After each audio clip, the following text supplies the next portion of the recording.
The greatest anti-drug campaign might just be the story of Alice in Chains frontman Layne Staley. An unfortunate example of the powers of addiction, Staley's music may live on, but his death provides a heartbreaking cautionary tale. It's not every day that someone's father comes back from the dead, and Layne Staley may have experienced the most depressing example of it ever happening. According to Adriana Rubio's Layne Staley Angry Chair, Staley's father Philip vanished shortly after his birth in 1967. At one point, Staley even got a call informing him that his father had passed away, even though his family knew that reports of his death had been greatly exaggerated. Staley apparently wasn't totally convinced either, as he's quoted as saying, "Since that call, I always was wondering, where is my dad? I felt so sad for him, and I missed him. He dropped out of my life for 15 years. It's not exactly a heartwarming family story. What's worse, Staley's long-lost father did reach out to his son after seeing his photo in a magazine to ask him for money so he could buy more drugs. Staley told Rubio that he was struggling to stay sober at the time, and being around his father didn't help. He said, "I was trying to kick this habit out of my life, and here comes this man asking for money to buy some smack. He finally kicked heroin use, and I'm still fighting." It's certainly not the most positive family story, but fortunately for Staley, he had his mother, Nancy McCallum, to raise him, and he even wound up having a positive father figure in his life. In 2017, journalist David DeSola wrote a piece on Jim Elmer, Staley's stepfather. A few months after meeting at a Christmas party, Elmer and McCallum married. For his part, Elmer appeared to be a pretty decent stepdad. He even played a large role in getting young Staley into music. In fact, Staley's first ever concert was reportedly seeing Elton John in October 1975 with Elmer. In 2015, Staley's mother told Alternative Nation, "I think people would be surprised that he was raised in the Christian Science Sunday School for 20 years. They asked if he believed in God, and I thought, oh, for heaven's sake, listen to his music. Of course he did." But Staley's relationship with God and religion would change as he got older. He told Rolling Stone in 1996, "I believe that there's a wonderful place to go to after this life, and I don't believe in eternal damnation for anyone. I'm not into religion, but I have a good grasp on my spirituality. I just believe that I'm not the greatest power on this earth. I didn't create myself, because I would have done a hell of a better job." If you're picking up on a bit of resentment at the end there, there's a reason. During a 1999 Alice in Chains interview with Rockline, Staley said he wrote the song Get Born Again to target what he saw as religious hypocrisy. Staley was reportedly not very subtle when it came to his battle with heroin addiction. In a piece for Rolling Stone titled Alice in Chains Layne Staley, Needle and Damage Done, John Wiederhorn described a dinner spent with the singer and wrote, "When he returned from a trip to the bathroom, his sleeves were unbuttoned, exposing what appeared to be red, round puncture marks from the wrist to the knuckles of the left hand. And as anyone who knows anything about IV drugs can tell you, the veins in the hand are used only after all the other veins have been tapped out." He was stalked by addiction. And it's a brain disease, and it is in our family in different forms. Still, as obvious as it was to observers, it wasn't exactly something that Staley brought up during conversation with polite company. When pressed on the topic, he got defensive, seemingly worried that it would come to define him. As he said, "When I haven't talked to anybody in years, and every article I see is dope this, junkie that, whiskey this, that ain't my title. My bad habits aren't my title. My strengths and my talent are my title." Staley insisted he wanted to play down his addiction because he was worried that fixating on it would turn fans on to drugs. In the singer's personal opinion, that might not have seemed like the worst thing at first, but it would definitely go bad later on down the line. As he explained, "When I tried drugs, they were great, and they worked for me for years, and now they're turning against me. And now I'm walking through hell, and this sucks. I didn't want my fans to think that heroin was cool." According to a 2002 Rolling Stone article, Staley spent the final years of his life in reclusive isolation with nothing but his drugs to keep him company. "I don't think I'm the type of guy who's supposed to be in front of a camera."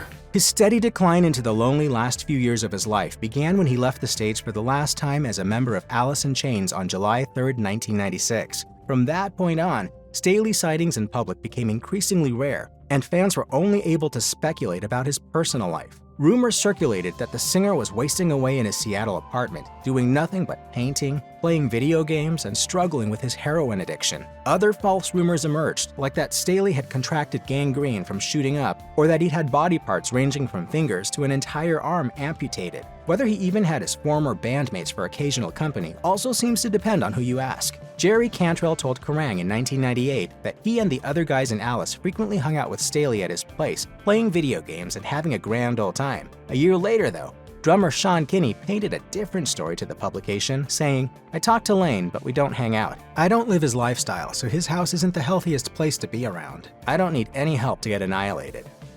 That same 2002 Rolling Stone article also mentioned another key reason for Staley's withdrawal from society. According to sources close to the band, Staley had lost his 27-year-old ex-girlfriend the same year he left the band. The book Alice in Chains: The Untold Story by David DeSola says the two met in 1988 before Alice in Chains blew up, and that it was a classic example of love at first sight. The two appeared to be inseparable until 1994 when they, separated. Parrott was also a heavy drug user and fatally overdosed on October 29, 1996. Although they were no longer together, Staley was reportedly devastated by the news. According to DeSola, former Alice bassist Mike Starr was visiting Staley the day before the singer's death. The two were reportedly watching a show called Crossing Over, in which alleged psychic medium John Edward connects loved ones to deceased relatives. Getting into Edward and his claims is its own can of worms, but watching the show apparently inspired Staley to inform Starr of a recent visitor, with the former singer saying, "Demry was here last night. I don't give a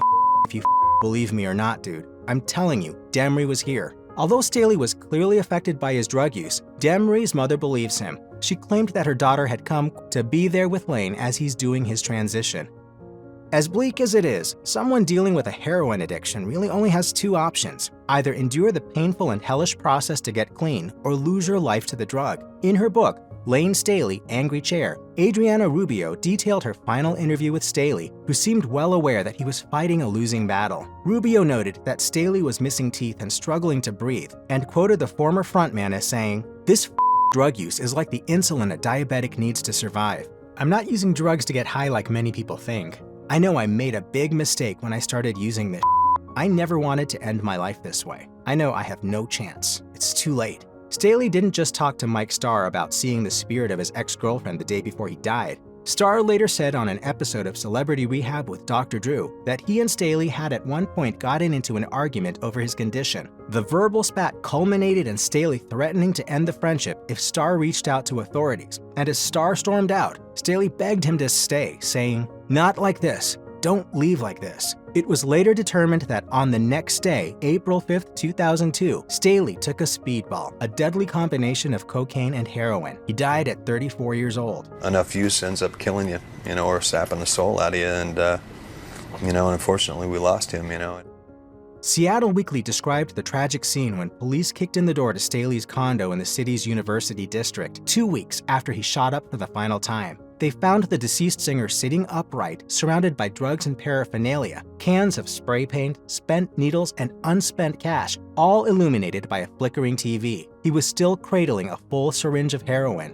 Because he'd been a recluse for so long, friends and family who might have found him earlier didn't think it was particularly odd that they hadn't heard from him during that time. In fact, it wasn't even a friend or family member who first noticed something might have been wrong. It was Staley's accountants. Rolling Stone says that it was only after they realized the singer hadn't spent any money in weeks that Staley's mother gave the police permission to breach his door. She wasn't far behind, having immediately clocked out of work to race to Staley's home. Upon arriving, she ignored directions from the officer on the scene to stay outside, entered the house, and sat next to her son's body. She later told the Seattle Times, "I promised that I would always be there for my children. I told him I was sorry this was how it turned out." To state the obvious, losing a child is an unfathomably difficult experience. But when you're then inundated with messages from others reaching out to describe their own experiences with addiction and loss, it only becomes that much more difficult. Nancy McCallum told the Seattle Times in 2017 that she was still getting flooded with emails and letters from people all over who were experiencing addiction or who loved someone who was, and all too often, she didn't know how to respond. She's not an expert in the matter. She's simply another grieving parent. The only difference is that her lost loved one was a famous musician who touched so many with his music. McCallum told the publication, "I don't have any magic answers. It's heartbreaking and overwhelming and unnecessary. The opioid explosion in recent years tells me that people feel alone. This music, Layne was writing a warning." It's been 21 years, and I hear from new people every day. One way she's contributing to the fight is by helping run the Layne Staley Tribute Show, which is an annual celebration of Alice in Chains' contributions to music. Money goes to Therapeutic Health Services, which runs the Layne Staley Memorial Fund, a charity that fights heroin dependency in the Seattle area.